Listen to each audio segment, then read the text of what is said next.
Welcome back. Bulletin کا باقاعدہ آغاز کرتے ہیں اور آپ کو بتاتے چلیں نگران وفاقی وزیر داخلہ سرفراز بگٹی اور chairman peoples party Bilawal Bhutto نے اسلام آباد میں مشترکہ پریس کانفرنس کی۔ بلاول بھٹو زرداری کا نگران وزیر داخلہ سرفراز بگٹی کے ہمراہ پریس کانفرنس کے دوران کہنا تھا کہ ملک سے دہشت گردی کو ختم کر دیا گیا تھا، مگر بدقسمتی سے ایک غلط فیصلے کے سبب دہشت گردی دوبارہ لوٹ آئی۔ ماضی میں دہشت گردوں کو جیلوں سے نکال کر آزاد کر دیا گیا۔ جو لوگ دہشت گردی کی سنگین وارداتوں میں ملوث تھے ان کو واپس لایا گیا۔ پارلیمان اور عوام سے پوچھے بغیر دہشت گردوں سے مذاکرات کیے گئے۔ بانی پی ٹی آئی کے ان فیصلوں سے ملک میں دہشت گردی کے خلاف جنگ کو نقصان پہنچا۔ فوج اور پولیس آج بھی دہشت گردوں کے نشانے پر ہے۔ سابق چیئرمین پی ٹی آئی کی پالیسیوں سے ملک کو شدید نقصان پہنچا اور اس کے سبب قوم کو ایک بار پھر قربانیاں دینی پڑ رہی ہیں۔ انہوں نے کہا کہ وزارت داخلہ میں دیوار شہدا اچھا فیصلہ ہے۔ چیف جسٹس پاکستان کا شکر گزار ہوں کہ انہوں نے بھٹو ریفرنس سننے کا فیصلہ کیا۔ اقوام متحدہ کی قراردادوں کے مطابق کشمیر متنازع علاقہ ہے۔ بھارت نے اقوام متحدہ کی قراردادوں کو پس پشت ڈالا۔ امید ہے افغانستان کے ساتھ مسائل کے حل کے لیے بات چیت جاری رہے گی۔ نگران وزیر داخلہ کا شکر گزار ہوں کہ وزارت داخلہ اچھے اقدامات اٹھا رہی ہے۔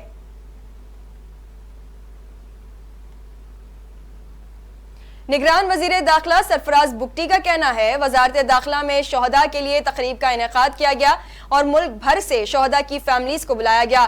شہداء کی قربانیوں کے اعتراف میں دیوار شہداء پر ان کی تصاویر لگائی گئیں۔ بے نظیر بھٹو نے بھی ملک کے لیے لازوال قربانی دی، اس لیے شہداء کی وال پر محترمہ بے نظیر بھٹو کی تصویر بھی لگائی گئی۔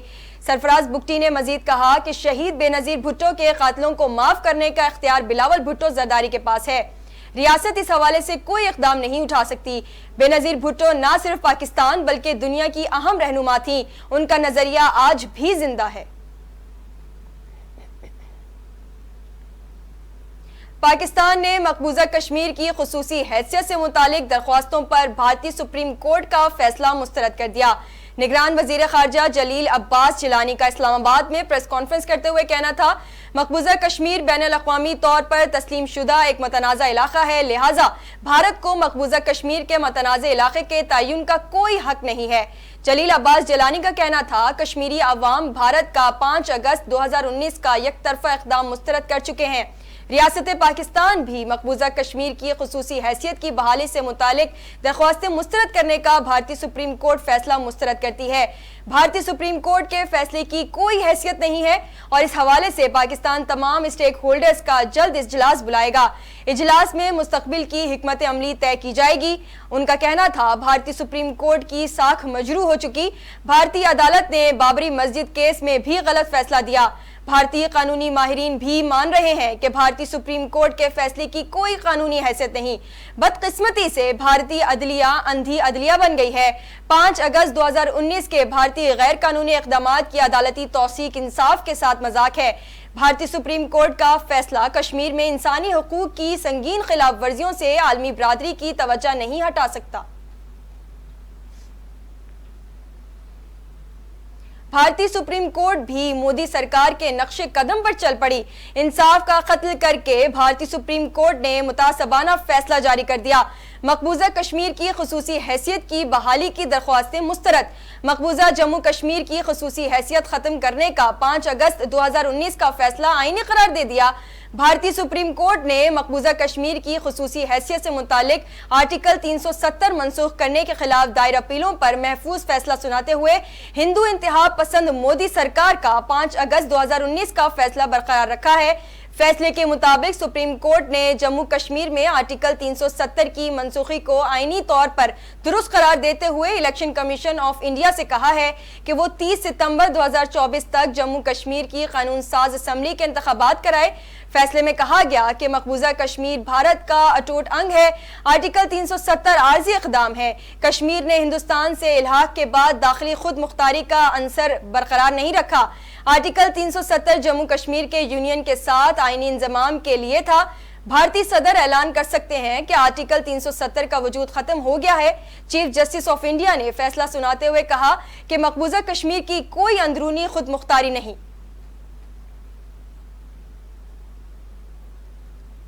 خبروں کا سلسلہ آگے بڑھاتے ہیں اور آپ کو بتائیں سابق سفیر ملیحہ لودھی نے بھارتی سپریم کورٹ کے فیصلے پر فوری سلامتی کونسل کو خط لکھنے کا مشورہ دے دیا۔ ملیحہ لودھی نے کہا کہ عالمی سطح پر مسئلہ کشمیر اٹھائیں، سلامتی کونسل کو بتایا جائے کہ ان کی قراردادوں کی خلاف ورزی ہو رہی ہے۔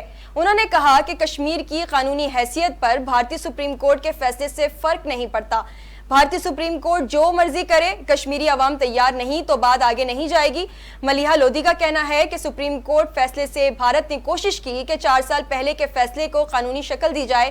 ہمیں چاہیے انٹرنیشنل کمیونٹی کی اس معاملے پر توجہ دلائیں۔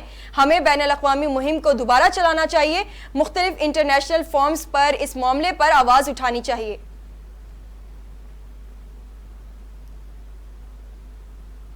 پیپلز پارٹی کے حوالے سے خبر شامل کرتے ہیں اور آپ کو بتائیں کہ پیپلز پارٹی نے الیکشن کمیشن آف پاکستان سے عام انتخابات 2024 میں تاخیر کرنے سے متعلق درخواستیں مسترد کرنے کا مطالبہ کر دیا۔ پیپلز پارٹی کے چاروں صوبوں کے پارٹی رہنماؤں پر مشتمل وفد نے چیف الیکشن کمشنر سکندر سلطان راجہ سے الیکشن کمیشن میں ملاقات کی۔ ملاقات میں پی پی وفد نے عام انتخابات، انتظامی امور اور نگراں حکومت سے متعلق الیکشن کمیشن کو اپنے تحفظات سے آگاہ کیا۔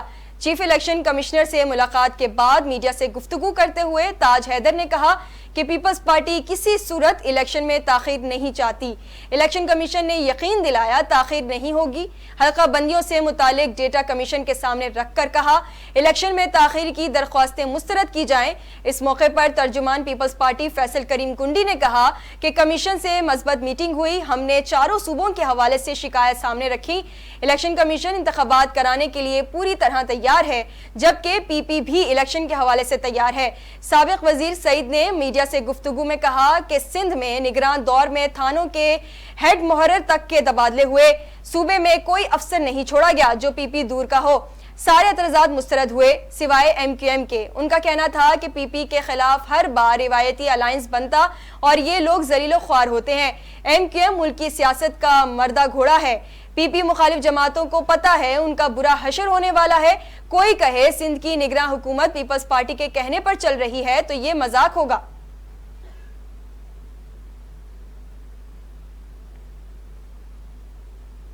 نگراں وزیر اعظم انوار الحق کاکڑ نے نئی ویزا رجیم کا اجرا کر دیا۔ نگراں وزیر اعظم انوار الحق کاکڑ کا کہنا ہے کہ شہداء ہمارے دلوں میں زندہ ہیں، پوری قوم شہداء کی ہمیشہ مقروض رہے گی۔ نگراں وزیر اعظم انوار الحق کاکڑ نے وزارت داخلہ کا دورہ کیا۔ اس موقع پر نگراں وزیر اعظم کو نئی ویزا رجیم پالیسی سے متعلق بریفنگ دی گئی۔ نگراں وزیر اعظم نے نئی ویزا رجیم کا اجرا کیا۔ انوار الحق کاکڑ نے خطاب کے دوران کہا کہ وزارت داخلہ نے بہترین خدمات سر انجام دی۔ ملک میں سرمایہ کاری کے لیے ویزا پالیسی پر نظر ثانی کی ضرورت تھی۔ غیر ملکی سرمایہ کاری کے بغیر پاکستان ترقی نہیں کر سکتا۔ نگراں وزیر اعظم نے وزارت داخلہ میں شہداء کے ورثاء سے بھی ملاقات کی۔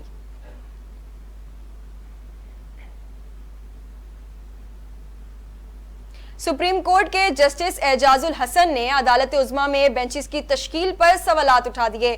جسٹس اعجاز الحسن کی جانب سے بینچز کی تشکیل کے معاملے پر سیکریٹری کمیٹی کے نام خط لکھا گیا ہے، جس میں ان کا کہنا تھا کہ کمیٹی میں ملٹری کورٹس کیس میں اپیل کے لیے 7 رکنی بینچ پر اتفاق ہوا تھا اور طے پایا تھا سینیارٹی کے لحاظ سے ججز بینچ میں شامل ہوں گے۔ خط میں لکھا کہ خصوصی بینچز کی تشکیل کمیٹی میں نہیں ہوئی۔ اجلاس میں واضح طور پر کہا تھا کہ پک اینڈ چوز کے تاثر کو زائل کیا جائے۔ خط میں مطالبہ کیا گیا کہ سپریم کورٹ کے سینئر ججز پر مشتمل بینچ تشکیل دیا جائے۔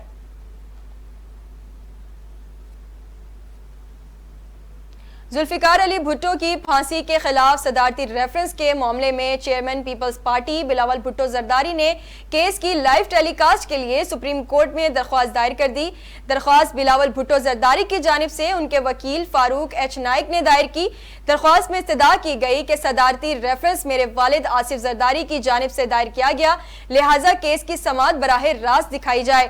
عدالتی نظام پر لگے اس دھبے کو ختم کرنے کے لیے ضروری ہے ریفرنس کی کارروائی براہ راست دکھائی جائے۔ بلاول بھٹو زرداری کی جانب سے موقف اپنایا گیا کہ ذوالفقار بھٹو کو ایک قتل کی سازش کے الزام میں سزائے موت سنائی گئی۔ ذوالفقار بھٹو کو پھانسی دے دی گئی، لیکن ان کا نظریہ آج بھی زندہ ہے۔ بھٹو کا نظریہ روٹی، کپڑا اور مکان تھا۔ موقف اپنایا گیا کہ بھٹو نے تمام عمر قانون کی حکمرانی کی جدوجہد کی. بھٹو کو پھانسی دینا پورے عدالتی نظام پر دھبا ہے. عدالتی کارروائی پورے پاکستان کو دیکھنی چاہیے تاکہ شفافیت آئے.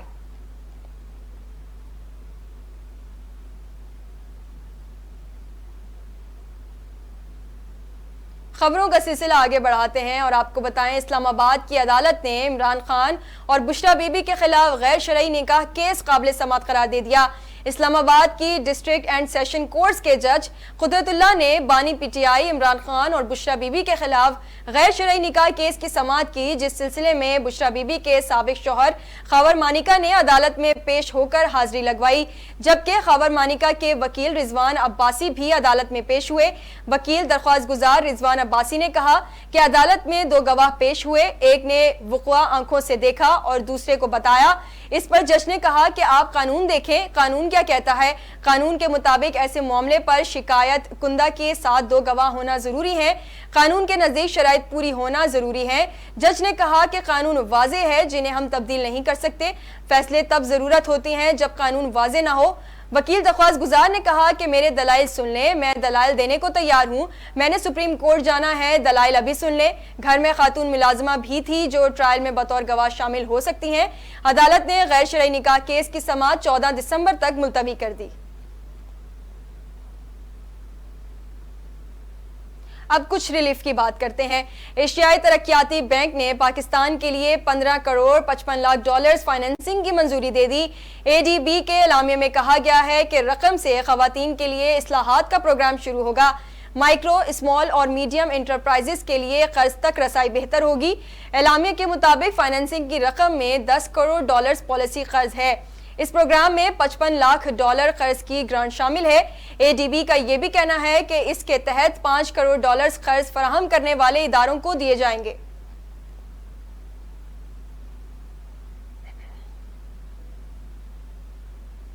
پی ٹی آئی کے حوالے سے خبر شامل کرتے ہیں اور آپ کو بتائیں اسلام آباد کی انسداد دہشت گردی کی عدالت نے بانی پی ٹی آئی کی 3 اور شاہ محمود قریشی کی 2 مقدمات میں ضمانت کی درخواستیں منظور کر لیں. اے ٹی سی جج ابو الحسناء ذوالقرنین نے بانی پی ٹی آئی اور شاہ محمود قریشی کی ضمانتیں 30 ہزار روپے کے مچلکوں کے عوض منظور کی. دوران سماعت پروسیکیوٹر راجہ نوید اور پی ٹی آئی کے وکلاء سردار مصروف اور خالد یوسف عدالت میں پیش ہوئے. جج نے کہا کہ شاہ محمود قریشی اور بانی پی ٹی آئی کی ضمانتیں منظور کی جاتی ہیں. پروسیکیوٹر راجہ نوید نے عدالت کو بتایا کہ پی ٹی آئی رہنماؤں نے جان بوجھ کر احتجاج کروایا. بانی پی ٹی آئی نے عوام کو ورغلایا اور اشتعال پیدا کرنے کی کوشش کی. پی ٹی آئی رہنماؤں کو غیر ضروری نرمی دی جا رہی ہے. انہوں نے عدالت سے استدعا کی کہ شاہ محمود قریشی اور بانی پی ٹی آئی کی ضمانتیں خارج کی جائیں. جج نے پروسیکیوٹر سے استفسار کیا کہ شاہ محمود قریشی اور بانی پی ٹی آئی موقع پر تو موجود نہیں تھے. پروسیکیوٹر راجہ نوید نے بتایا کہ شاہ محمود قریشی اور بانی پی ٹی آئی موقع پر موجود نہیں تھے. جج ابو الحسناء ذوالقرنین نے کہا کہ دیگر شریک ملزمان کی ضمانتیں کنفرم ہو چکی ہیں.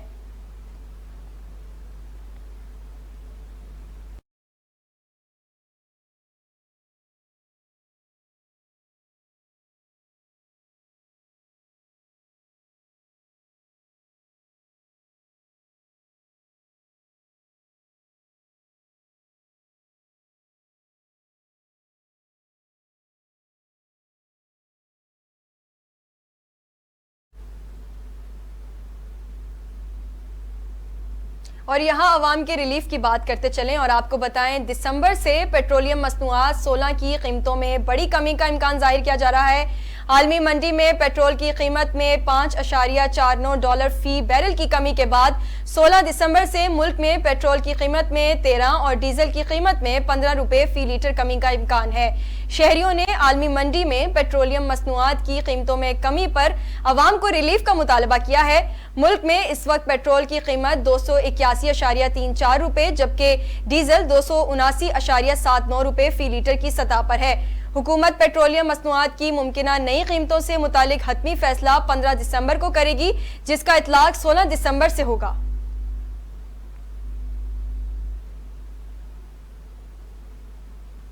ایم کیو ایم کے حوالے سے خبر شامل کرتے ہیں اور آپ کو بتائیں ایم کیو ایم پاکستان کے سربراہ خالد مقبول صدیقی کا کہنا ہے کہ دھاندلی زدہ الیکشن کو کسی صورت قبول نہیں کریں گے. کراچی میں پاکستان ہاؤس میں مصطفیٰ کمال، امین الحق، رؤف صدیقی سمیت دیگر رہنماؤں کے ہمراہ پریس کانفرنس کرتے ہوئے انہوں نے کہا کہ 2018 کے عام انتخابات کے نتائج کس طرح مرتب ہوئے دنیا کو پتہ ہے۔ خالد مقبول صدیقی کا کہنا ہے کہ کراچی اپنی حقیقی نمائندگی سے محروم ہوا ہے۔ ان لوگوں نے اس شہر کی نمائندگی کی جو اس شہر کے نہیں تھے۔ جلد سے جلد انتخابات کی اس شہر کو سب سے زیادہ ضرورت ہے۔ ایم کیو ایم کے سربراہ نے کہا کہ ہم جلد لیکن شفاف اور غیر جانبدارانہ اور قابل قبول انتخابات چاہتے ہیں۔ سندھ میں نگراں حکومت 15 سال کی حکومت کا تسلسل ہے۔ ان کا کہنا ہے کہ ریاست کو بتانا چاہتے ہیں ہمیں انتخابات کی سب سے زیادہ ضرورت ہے۔ انتخابات صاف شفاف صرف ہونے نہیں بلکہ نظر بھی آنا چاہیے۔ اس وقت انتخابات صاف و شفاف ہوتے نظر نہیں آ رہے۔ خالد مقبول صدیقی نے کہا کہ ایسے انتخابات کو یہ شہر کسی طور قبول نہیں کرے گا۔ ہم سڑکوں پر لا کر اپنا مینڈیٹ منوائیں گے۔ نگراں وزیر اعظم آپ کا کام ہے کہ شفاف انتخابات کرائیں۔ کمیشن ممبر نثار درانی پیپلز پارٹی کے عہدیدار رہ چکے ہیں۔ اعجاز انور چوہان اور نثار درانی کے ہوتے ہوئے انتخابات تسلیم نہیں کریں گے۔ پاکستان تحریک انصاف نے انٹرا پارٹی انتخابات پر الیکشن کمیشن کے نوٹس کو چیلنج کرنے کا اعلان کیا ہے۔ نائب صدر P T I Khyber Pakhtunkhwa ظاہر شاہ تورو کا کہنا ہے کہ الیکشن کمیشن کے نوٹس کے خلاف پشاور ہائی کورٹ میں ریٹ پٹیشن دائر کریں گے۔ ظاہر شاہ تورو کا کہنا ہے کہ الیکشن کمیشن کے نوٹس کے خلاف تیار پٹیشن پر مرکزی اور صوبائی قائدین کے دستخط موجود ہیں۔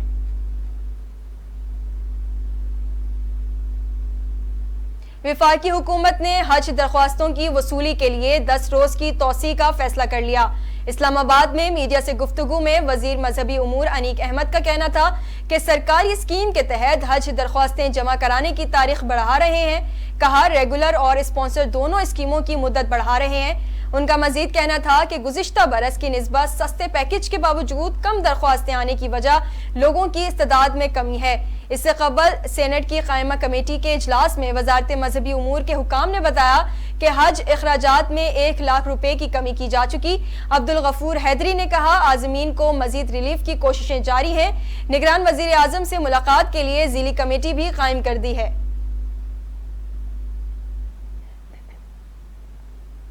میئر کراچی مرتضی وہاب نے اپنے زیر صدارت سٹی کونسل کے اجلاس میں آنے پر امیر جماعت اسلامی کراچی حافظ نعیم الرحمان کو خوش آمدید کہا۔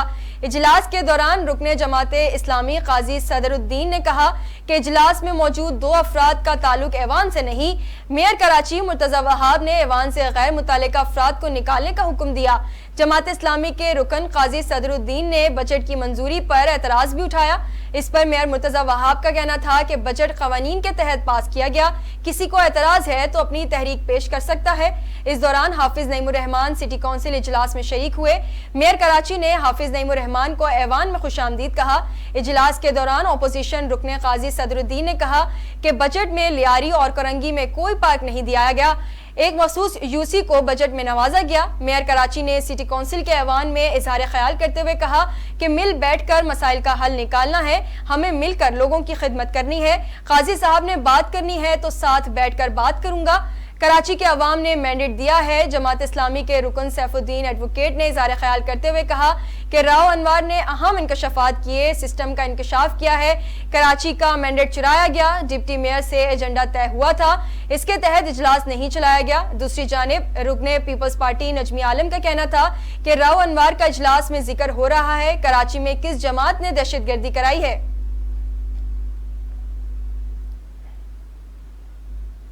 بین الاقوامی دنیا سے خبر شامل کرتے ہیں اور آپ کو بتائیں انسانی حقوق کے عالمی دن بھی اسرائیل کی جانب سے غزہ میں جنگی جرائم کا سلسلہ جاری رہا۔ اسرائیلی فوج نے غزہ میں گزشتہ 24 گھنٹوں میں 250 سے زیادہ حملے کیے۔ رہائشی علاقوں میں بمباری سے کل سے اب تک 300 فلسطینی شہید ہو گئے۔ متعدد فلسطینی تباہ شدہ عمارتوں کے ملبے میں دبے ہیں۔ سیونی فوج نے خان یونس سے رفح جانے والی سڑک بھی بمباری سے تباہ کر دی۔ اسپتالوں اور ایمبولینسوں پر بھی حملے کیے جس میں 2 طبی کارکن شہید ہو گئے۔ اسرائیلی میڈیا کے مطابق اسرائیل نے جنگ بندی کے خاتمے کے بعد غزہ میں 3500 اہداف پر حملے کیے، جبکہ جنگ کے آغاز 7 اکتوبر سے اب تک اسرائیلی افواج نے غزہ میں 22,000 اہداف کو نشانہ بنایا۔ اب تک فلسطینی شہداء کی تعداد 18,000 کے قریب پہنچ گئی ہے، جبکہ زخمی افراد کی تعداد 48,000 سے بڑھ چکی ہے۔ غزہ میں اسرائیلی بمباری سے شہید ہونے والوں میں 8,000 سے زائد بچے شامل ہیں، جبکہ ہزاروں افراد لاپتہ ہیں جن کے ملبے تلے دبے ہونے کا خدشہ ہے۔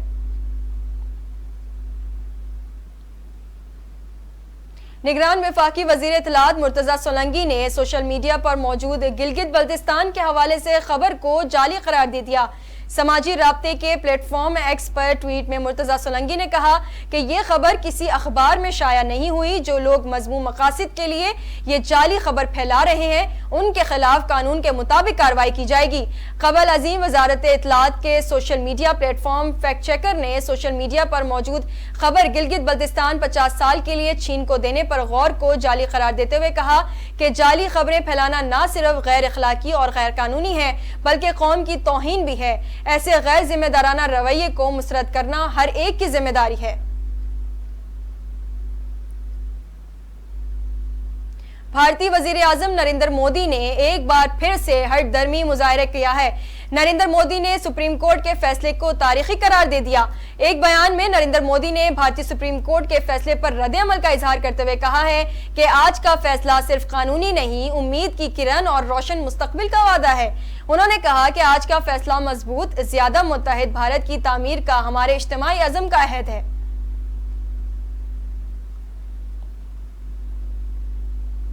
کھیلوں کی دنیا سے خبر شامل کرتے ہیں اور آپ کو بتائیں پاکستان کے کھلاڑیوں نے world mixed martial arts championship 2023 میں 2 کانسی کے تمغے اپنے نام کر لیے۔ ورلڈ چیمپئن شپ 7 سے 10 دسمبر 2023 کو بینکاک، تھائی لینڈ میں منعقد ہوئی۔ پاکستانی ایتھلیٹ عاصم خان نے 56.7 kg اور شاہ زیب خان نے 83.9 kg میں پاکستان کے لیے کانسی کا تمغہ اپنے نام کیا۔ تاریخ میں پہلی بار مکسڈ مارشل آرٹس اسپورٹس میں پاکستان نے ورلڈ چیمپئن شپ میں 2 کانسی کے تمغے اپنے حاصل کیے۔ اس چیمپئن شپ میں 48 ممالک نے حصہ لیا۔ صدر Pakistan mixed martial arts federation Zulfiqar Ali نے نوجوان ٹیم کو ملک کے لیے تمغے جیتنے پر مبارکباد دی۔ انہوں نے مستقبل کے مقابلوں کے لیے نیک تمناؤں کا اظہار کیا اور امید ظاہر کی کہ یہ نوجوان کھلاڑی مستقبل میں بھی قوم کا سر فخر سے بلند کریں گے۔